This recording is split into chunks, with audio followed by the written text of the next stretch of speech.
something I'm going to talk about. It's what I've learned from yourself, mainly, from form, structure, everything like that, that's executing into my tattoos. On the left, which I have, is going to be a tattoo that I've done from 2016, I believe. Portrait with a rose and stuff underneath it. That's been a little bit slow. And then on the right is an ice cube portrait that I done. When was that? Last week, the other day. Couple weeks ago. So that's 4 years later. Mm-hmm. So yeah, talking about form and structure and stuff like that is like a massive thing I want to try and put across to like especially aspiring artists and stuff like that, or people to even like grow and try and push their work. So like, what did you think you were doing before? So what was that, 4 years ago? 4 years ago, yeah. 4 years ago, I was literally carbon copying my black and grey work. So I was getting anything realism, anything like that, and I was just copying the shapes and shades that were there onto skin. Not looking at form, not understanding about like where the shadows should lay or anything like this. You can see by like this kind of bit, it's like super flat compared to like obviously on Ice Cube portrait that I've done now 4 years ago. You can actually see all like those little details and stuff like that I've put in, even if they're not actually there. You like know about the form or structure of like a skull or like a face and stuff like that you can actually put it in yourself or accentuate it to make it look more, especially when you got like, you know, like little eyelid bit there that you can put like a drop shadow on that you know where that's going to fall, if it's too harsh or too less. It was huge for me, not just understanding what the form and structure was rather than just copying the picture, because that's what I was doing for so long. Thinking about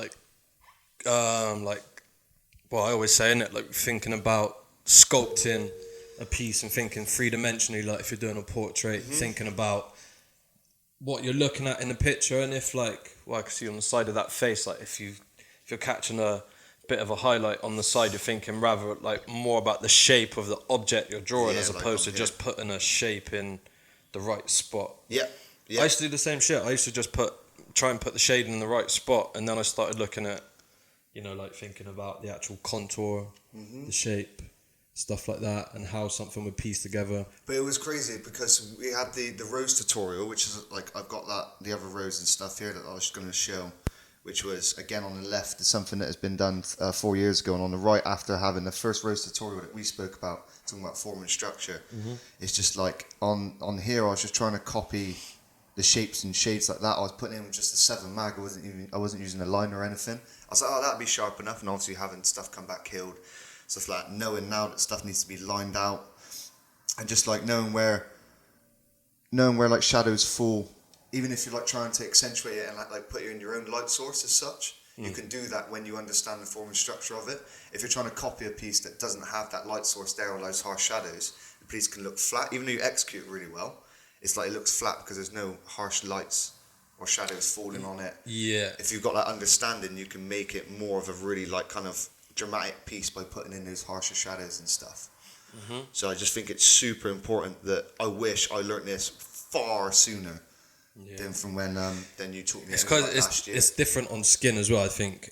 Until I think the reason that we go through that, especially in the first couple years, is because I think it takes seeing a tattoo to be healed in for like 2, 3, 5 years for it to come back and be like, oh, okay, maybe I need to do this differently. Yeah. And I think with tattooing, the thing that getting used to tattooing from drawing or painting or whatever you're doing is knowing that it's gonna change over time. It's not gonna stay as sharp. Even the blacks are not going to stay as black. All these tones change. Yeah. And it's about like predicting how it's going to look in 10 years. Yeah. Maybe even longer, realistically, especially and that's the thing. Only having to see stuff kind of like 5 years is like a really good like amount of time to see where your stuff settles in, how dark it is, and like what needs sharpening up and what doesn't. And like 5 years, you know, for myself, only been tattooing, like really like knuckling down, getting in the first studio with Savannah for a professional studio, like kind of 5 years ago, 6 years ago. You're only seeing that stuff healed now. Yeah. So do you know what I mean? You can progress as much as you want through them, but you're only going to see the differences in what you really need to change in having seen that 5 years later. Yeah. I think, which is super important. I think because when you're looking at like a rose, and like say if the light source is coming from the top and the top half of the rose has got like no black in it, very like, you know, there's not much contrast. Yeah.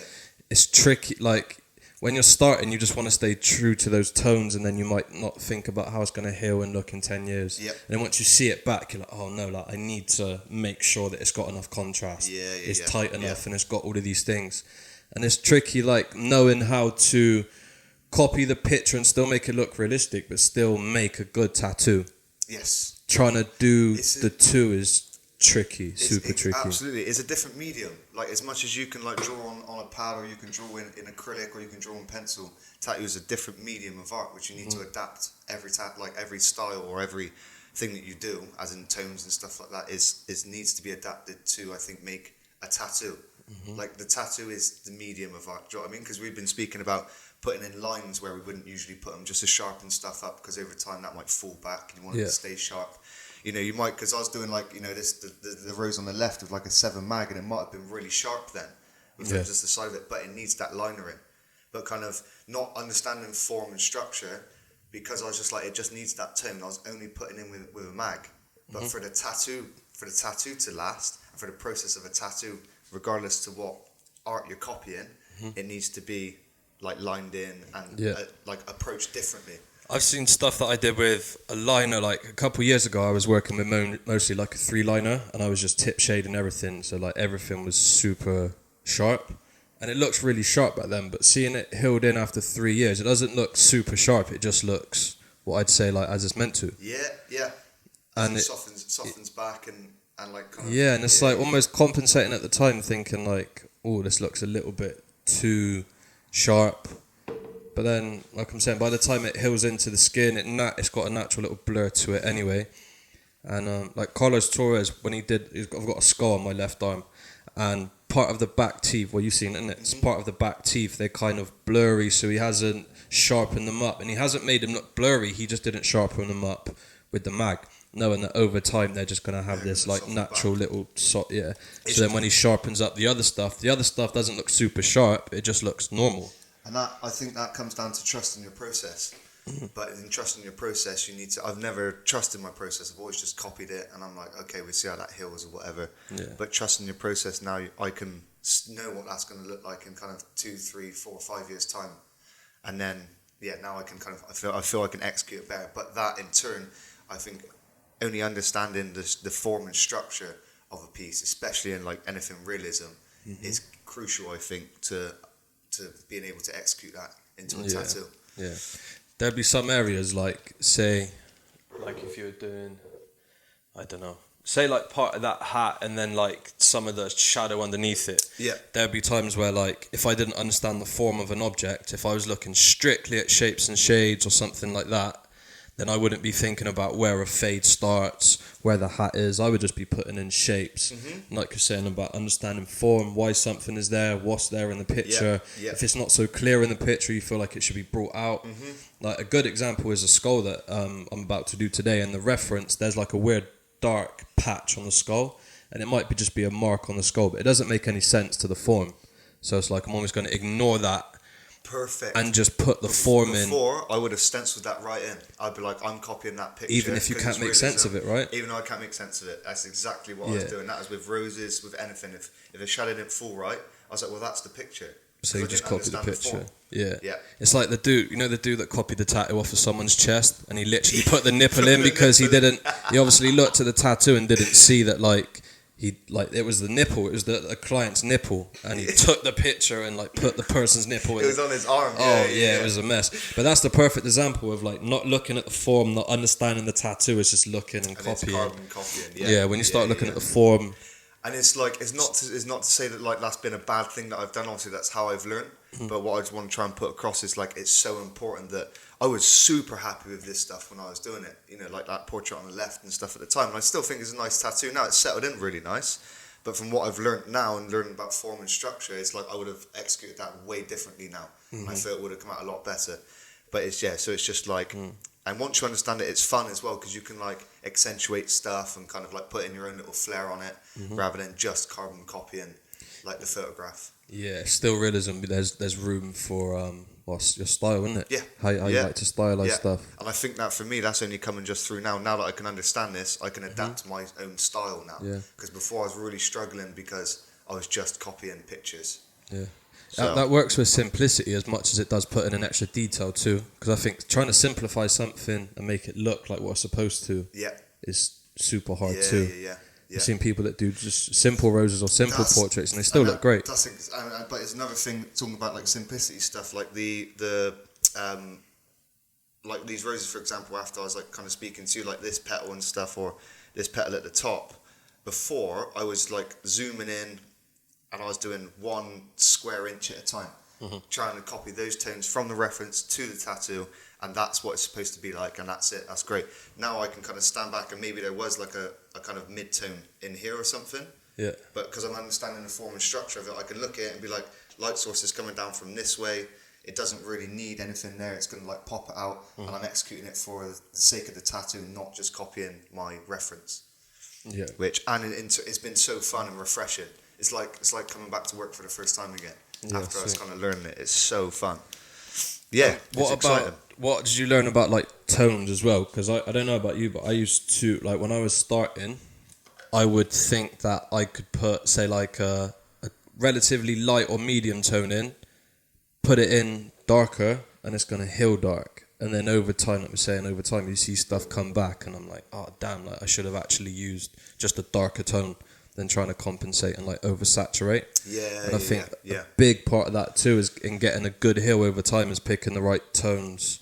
And if you want something to be dark, don't like overcompensate by like making a medium tone dark. Literally, even if you want to layer a medium tone and then a darker tone over the top, I think you've got to use that true tone and know how it's going to heal Definitely. Within this process as well, like, because I'm changing up from Eternal to Empire Inks at the minute as well, so I'm kind of like, I'm learning now again how those tones are going to heal in and stuff like that. And it's like, I'm just saying to my customer, this is like, you know, new inks that I'm using. If that needs to go dark, you can always go darker, but you can't go lighter. So it's like, if you are, I think, a little bit wary of like what that tone needs to be, maybe going a little bit lighter, and you can always darken it up over touch-ups and stuff like that, and just structure it in first, come back to it, have this like a second pass over it. I think that's always like, you haven't got to be too harsh on yourself and be like, I've got to get this in perfect. As long as you kind of explain it to your client and stuff like that, I think it'd be, you know, it might be annoying obviously having to do like 2 passes over 1 tattoo, but if you say it's for the sake of like getting the tattoo for the best of its outcome, then surely they're going to be okay with it. That's why I kind of like layer it anyway, because I know you feel comfortable working more as you go along. I used to do like the similar thing, and when I started like layering more and like running through the piece and then putting all like the blacks and sharpening up and then like medium tones and then lights or whatever, I just felt like by layering it, that helped me understand tones, put stuff in, and like you're saying, you can always go darker, but you can't go lighter.